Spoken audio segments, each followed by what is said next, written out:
Welcome back to the Around the 32 weekly recap show, where 32 coaches, 32 programs, and one dynasty collide every single week.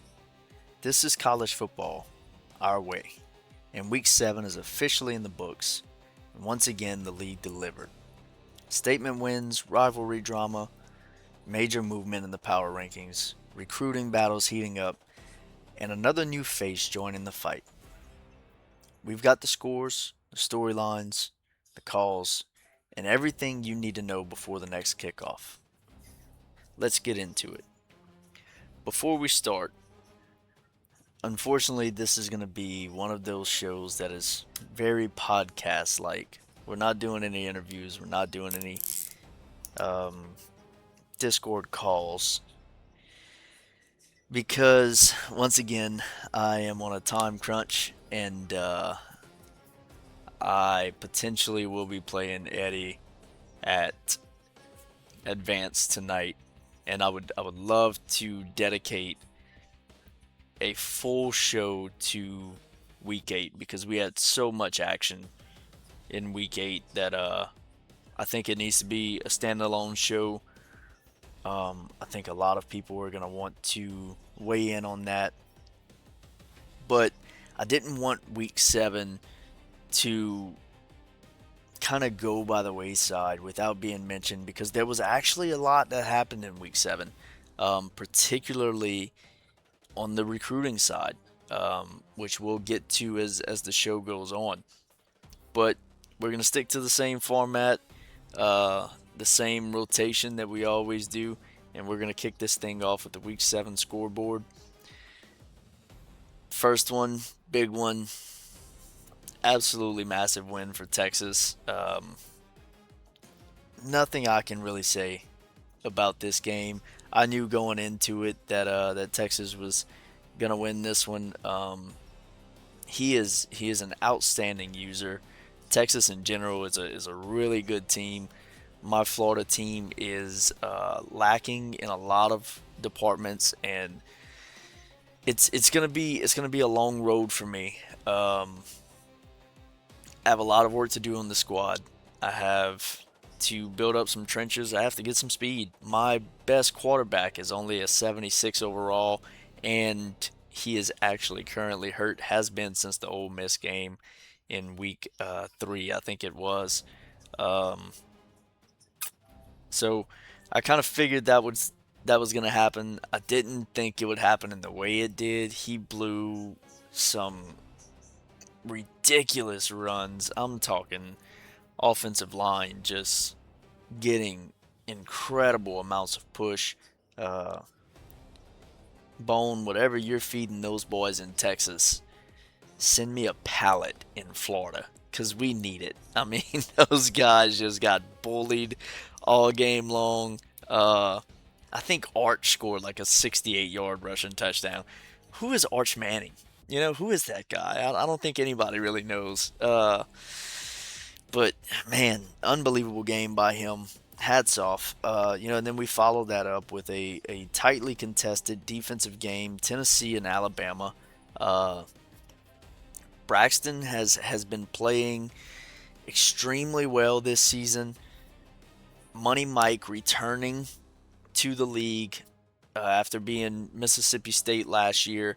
We kind of got them on one of the calls last week, and it probably should have rolled over to this week, but it's just kind of the way that it fell. Some of these weeks, man, they just kind of go hand in hand. I know that I've got some clips and interviews uh, and commit graphics that are kind of going in, man. It's hard to keep track sometimes of what weeks certain things fall on, especially recruiting. Because our league is running so close together that sometimes it'll look like we're submitting recruits for week 6 and really they're for week 7, or I'm wanting to do an interview for a game. Like I really wanted to get an interview going with Ohio State for this week after his uh, major win against Notre Dame, but we're on week 7 recap, and week 8 has not fully finished yet. So look forward to that. I really hope that I can line him up. I know that his schedule's just not quite the same as mine, but we're gonna try. We're gonna try like crazy to be able to get him on and talk about that game. Even though it's going to be a day or two after the actual game itself, I think that's one that I really want to cover. But going back to week 7, we have Houston beating Oklahoma State. Oklahoma State, man, one goated is he's kind of struggling this season. I did not expect that out of him. I thought for sure that you know at this point in the season, he maybe would have had one loss, but I think he's got several at this point, maybe 3 on the high end. I think I'm not 100% sure. Don't quote me on it. Florida State doing Florida State things. Look, I got to play sticks last week of the season. Um, I'm not taking that game lightly just because he is Florida State and they are in sort of rebuild mode. They're not in complete win now mode. It still sticks on the sticks. I mean, that's to beat Miami the way that he beat Miami, 40-23, and Austin is an outstanding user. Um, I might not even make a bowl here, guys. I got a tough stretch ahead of me, man. Utah taking care of business against Colorado, who has pretty much been struggling all season long against users. Ohio State beating one of my dark horses in Washington, extremely convincingly beating. Uh, Man, Eddie, not Georgia Eddie, Washington Eddie. Um, That's tough, man. That's tough. I've been high on you all season long. I've actually been high on you since the first time that we played in 26. I think that you have all the skill in the world to be able to do something fascinating in Washington. A game like that is a minor setback. It might be a little bit humbling. Don't give up on yourself. You're a great user. You're a solid user. I have all the faith in the world in you that you can come back and you can make amazing things happen in Washington for sure. Um, we're gonna run through real quick user versus computer. I think a lot of people are really settling in on some of these computer games. Georgia taking care of Auburn, USC over Minnesota, Michigan over Maryland, Texas Tech over Arizona State, Louisville handling Syracuse, Oregon beating Nebraska, Cal squeaking by Wake Forest in a 10-point win, LSU destroying Mississippi State, Ole Miss beating Missouri, SMU over Virginia, Eastern Michigan takes care of another low-level school in Toledo, Clemson 55-0 in FCS East. I just wish that you would play a user game. I understand that you're having some internet issues, but man, I was high on you going into this, and I thought season 1 was going to be one of your best chances at potentially winning a national championship, Josh. Man, it sucks seeing that you're not able to play some of these games that you could have potentially won or turned into an ugly dogfight at the very least uh, with that Clemson team. And then wrapping up, Oklahoma taking care of his hometown, Kentucky, Notre Dame beating Iowa. And look, I don't know if you guys realize, but we have yet again another new face replacing one of the teams that I had my eye on during the selection show, knowing that the user who was getting them was a very, very good user. And apparently it just didn't pan out. But welcome. Ah, I'm guessing that's Mista. um, to North Carolina. Excited to see what you can do there. We've had some high expectations set in UNC um, in the very recent past with Reese there. Uh, if you've been here a while, you know that my favorite saying was always "Do not buck UNC," and now that's turned into "Do not buck TTU." Um, I am Reese's biggest fan. I love his humility. I absolutely love the fact that he is one of those silent giants, um, who does not have to talk trash and chat.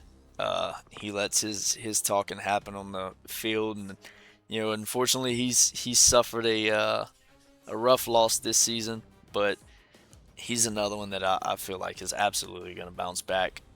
We might be seeing him in the playoffs this season, next season, without a shadow of a doubt in my mind. So, Mister, big shoes to fill here at North Carolina. Um, Happy to have you. Extremely excited to see the work that you do there. I think he has Austin with Miami in week 9, which, as of this recording, that should be at some point tonight or tomorrow, advance into week 9. Um, so, yep, congratulations on getting into the league. It's a great league, great group of people. Come in, enjoy the content, enjoy the community. Uh, if you're one of those guys that just sits back in the shadows and enjoys what we have going on, I highly recommend getting your feet wet a little bit, jumping in, doing a little bit of trash talk. There's some great guys here. Don't take anything personally, or you'll wind up like some of the other guys who have recently got thrown out of this league, a la Uncle Phil with Jazzy Jeff on Fresh Prince. uh, Again, welcome to the league, man. Normally, this section would be our interview section, but we don't have that going on today, so we're going to skip right over that and jump right into the commits. And I'm going to spend a little bit of time here because I think there's some very interesting things going on here that that a lot of people may be overlooking a little bit. First, we're going to touch on some of those guys who have committed. I got another 4-star. I think this is only my second commit, guys. I'm struggling here. Uh, Florida is extremely hard to commit with, to recruit with Florida. Apparently, um, I thought I'd be starting off with a little bit more NIL. I thought maybe I could kind of corner some of Florida, but that's not the case at all. Georgia is taking a lot of that star power there, and then I've got Miami and FSU as well. You know, Alabama kind of creeps into Florida from time to time, so it's been rough recruiting here, but I got another 4-star, and I'm excited that it's a defensive guy, a Sam. Um, I really need outside linebackers because this team is atrocious on the second level. Um, Notre Dame, Bobby going absolutely ridiculous on the recruiting trail. 5-star halfback, 5-star D tackle, 4-star wheel, 4-star strong, 4-star corner, another 4-star corner, and a 3-star strong. Um, I don't know if these guys are supposed to be brothers with the Fatu, whatever this name is, but both strong safeties, both same first names, similar last names, both from California. That's just strange, man. This game did not do a great job generating variety for this Notre Dame haul at all. And then we slide into Oklahoma with 3 hard commits. That is massive for him, landing 3 4-stars, 2 wheels, and a receiver. Um, Absolutely great to see that for him. However, and we're gonna touch on this a little bit in just a second.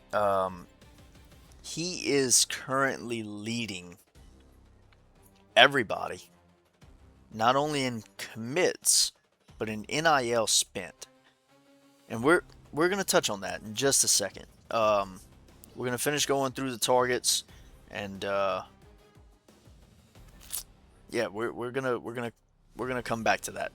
So we got Georgia with a 5-star corner, 5-star Will, 4-star Mike, 4-star left tackle, 4-star halfback. So a lot of variety there.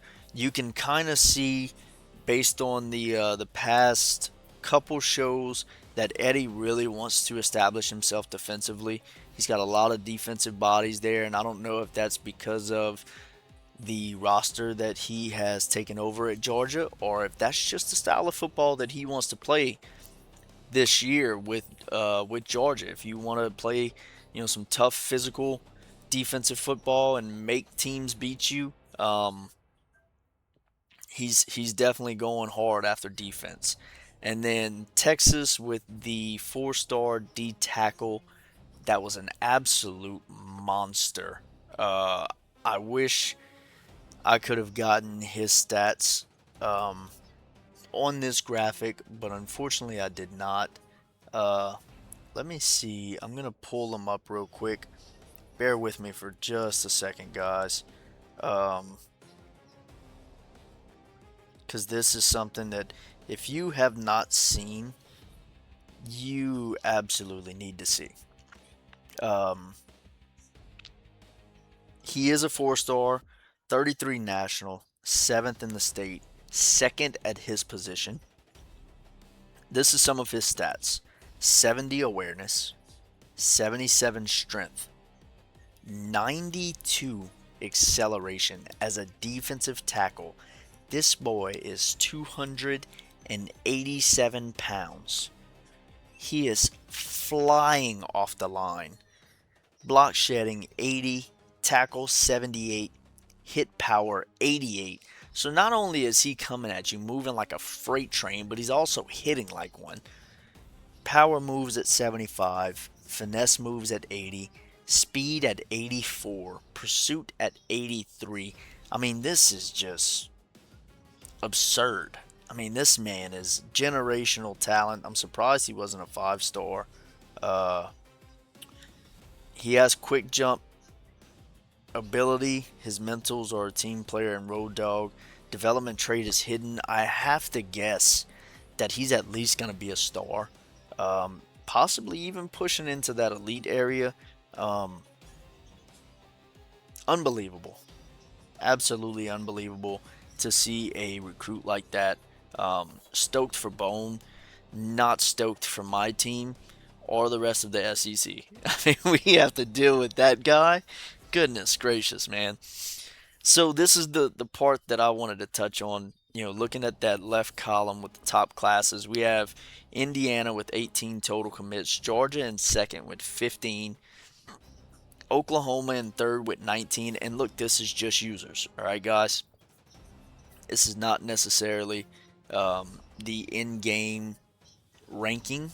I do believe that looks slightly different. Oh no, that's exactly what it is. We have top 10 users for week 7. Okay. Michigan with 13, Clemson with 11, Texas with 9, Washington 13, USC 10, LSU 8, Colorado 12. But this is what I really want to touch on is NIL, and I don't think that some of these guys realize how difficult it's going to be whenever you're paying this amount of money for some of these recruits. You have Oklahoma, who is essentially paying just to get bodies, right? And at the end of your season, Indiana made the point that at the end of your season, your fiscal year resets, right? So you're going to have some NIL for the portal. However, a vast majority of your players are going to want an increase in NIL at the end of the season. They're going to want to get paid, especially if they have been productive. So, yes, you do reset your fiscal year, but in the players leaving stage, you're going to have to renegotiate some of these guys' money. And you have two options. That's it. You either pay them or you lose your talent. And whenever you're spending this amount of money with NIL on incoming true freshmen, you might be a little bit cash strapped. It's going to be a struggle to continue to build that team the way that you're wanting to build that team. And look, maybe, just maybe, you're approaching this saying, I'm not going to be the type of program that is spend heavy in the portal. I'm going to try to retain players. I'm going to develop from within. I'm not going to grab guys from outside schools and bring them in. I'm just going to build from where we're at. Home is where we are, and we are going to build it, and we're going to build it tough, and we're going to build it the way that we want it with guys that fit the mold that we want them to fit. Maybe that's your game plan there. But you have to take a step back and realize that if you're giving some of these freshmen 250, 300 NIL just to bring them into Oklahoma, to bring them into Indiana, to bring them into Michigan and Clemson, because we thought that Eddie would be the one who would be spending out the wazoo, and he's actually doing very, very well just based off of his brand. But if you're bringing these guys in for 300 their freshman season, at the end of their freshman year, they're most likely going to want an increase, especially if they haven't touched the field and their deal breaker is playing time or playing style. They're going to want an increase or they're going to leave. So that 300 essentially turns into 350. And then by the time that their sophomore year is finished, you're paying these guys 450. And then at the end of their junior year, you're paying them 500-600. That gets extremely expensive for one player who you might only play 2 years. Because every now and then you're going to get that rare gem that's going to come in and he's going to start day one, true freshman, and immediately make an impact on your team.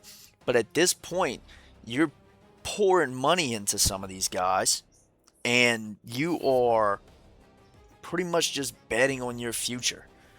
You know, with Oklahoma having 19 commits at 3180, that is just over 167 NIL per commit. That is a absurd amount of money, in my opinion. Indiana with 2415 at 18 is 134 per commit. And look, I realize that some of these guys, y'all might be paying a little bit on the lower end. Some positions want less than others. You might be targeting some of these guys who actually aren't looking for any NIL because you just need to fill some depth. So even though your average is 134, you actually might be paying a lot more than that for some of your guys. And if that's the game that you want to play, hey, that's on you and your program. But for those of you who do not realize that, maybe, just maybe, take a step back, evaluate how much money you have out there trying to bring some of these guys in, and maybe do something a little bit different. Or hey, keep shooting yourself in the foot for the long run. It's all up to you. This is your game. This is college football, your way. You play the way that you want to play. I'm just a guy making a video. So what do I know with my 2 commits, right? But moving on, Sticks actually just issued the oh no, that was not Sticks, that was Bone. Okay. He just issued the advance, so I'm sure Eddie's gonna be getting in touch with me very shortly, looking to play our game. Um, so we're gonna try and speed this along a little bit. It's gonna be one of our shorter shows. I hope you guys enjoy it regardless. But without further ado, power rankings. Uh, Listen, this is before week 8. Okay, week 8 happened, 1 and 2 played. There is definitely going to be some shakeup here. Okay, but keep in mind, this is before week 8. This is week 7's power rankings. All right, so no movement, top 5. Texas, back up. Florida State, back up. Miami drops. Tennessee, back up. 2 spots.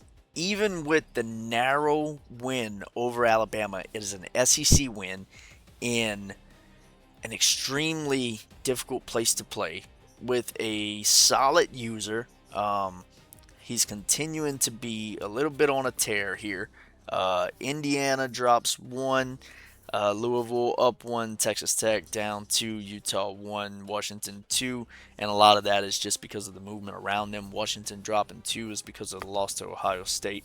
Oklahoma, Ole Miss up, Bama down, Florida down after our losses between Tennessee and Texas, respectively. Houston with a big move,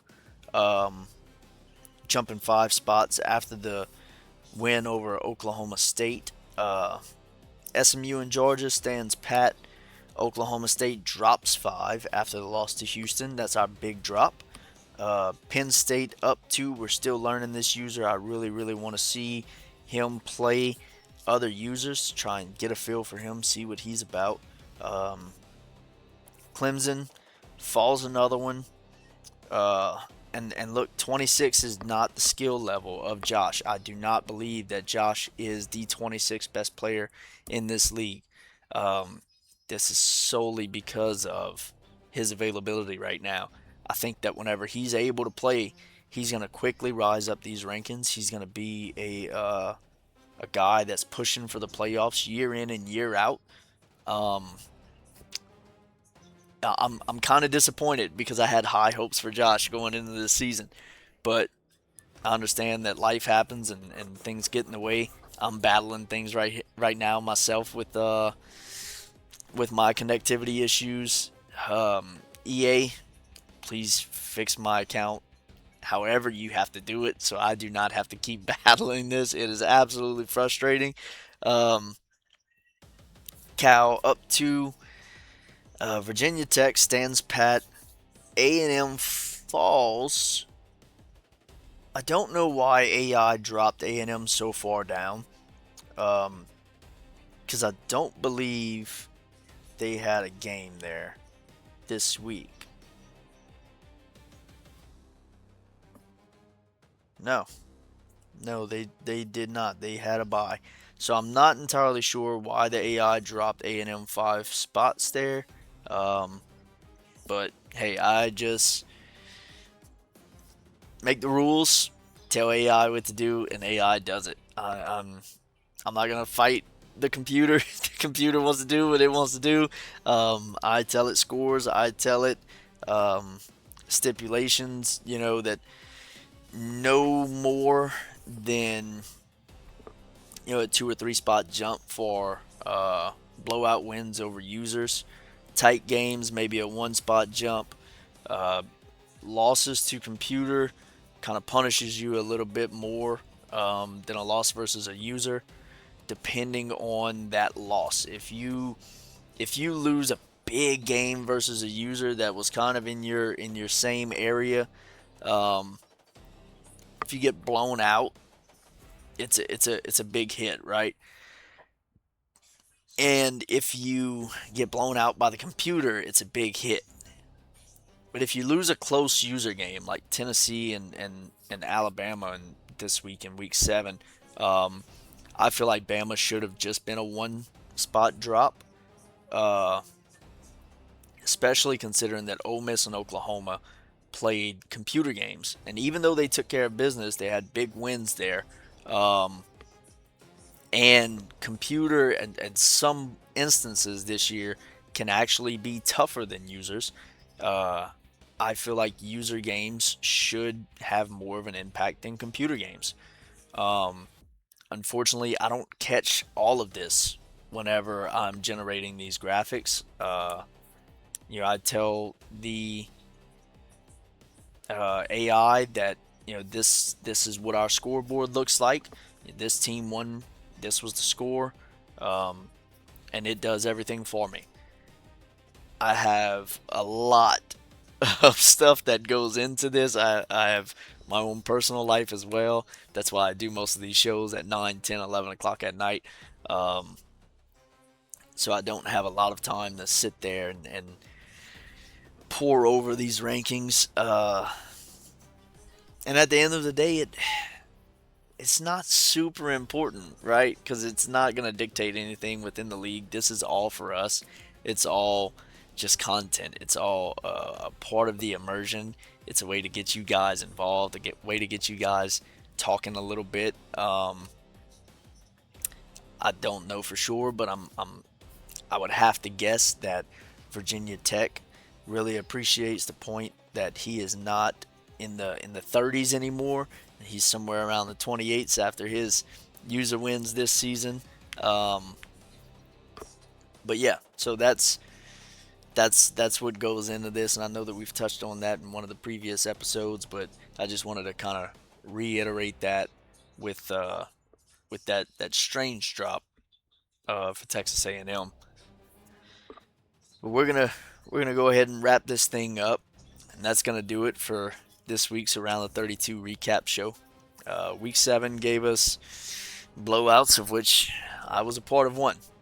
Upsets, recruiting wins, rankings movements, and plenty of new storylines heading into the next advance, which has already happened. The pressure is rising, rivalries are getting personal, and every game matters more from here. Thank you to everyone who watched, called in. Well, we didn't have call-ins, so I'm following the script here. Um, we didn't have clips either, uh, so I'm gonna go. I'm gonna go a little bit ad lib here. So thank you to every one of you who continue to support this channel, who watch these videos, who comments, who likes, who shares. Uh, all of you guys who react within Discord. Um, all of you guys who post your clips, who post your recruits, gives me what I need to make this possible. Thank you, thank you, thank you, thank you for that, for all the continued support. Um, Without you guys, none of this matters. None of this happens. I'm extremely thankful uh, for everything that you guys do to make my job a little bit easier doing this. I enjoy this almost as much as I enjoy playing the game. Just depends on the way the game goes sometimes. Uh, and we will hopefully be back with week 8 and Mr. Play to win the game. I know you're watching this. I know you're gonna watch this. I know you're gonna comment on it. Reach out. Let's get something lined up, man. I want to hear your thoughts on that game against Notre Dame in week 8. I would absolutely love to have you on for an interview. Uh, if that does not happen, guys, I will absolutely go back to the call format. Keep an eye open in main chat and in around the 32 for that time frame that we will be opening that chat up to the public if that happens. So thank you guys. Uh, Good luck for the rest of the season. We are about halfway there.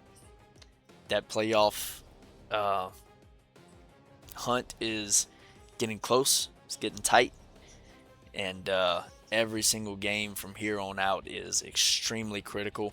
It can make or break your season. So, good luck. Beat the users. Survive the computers.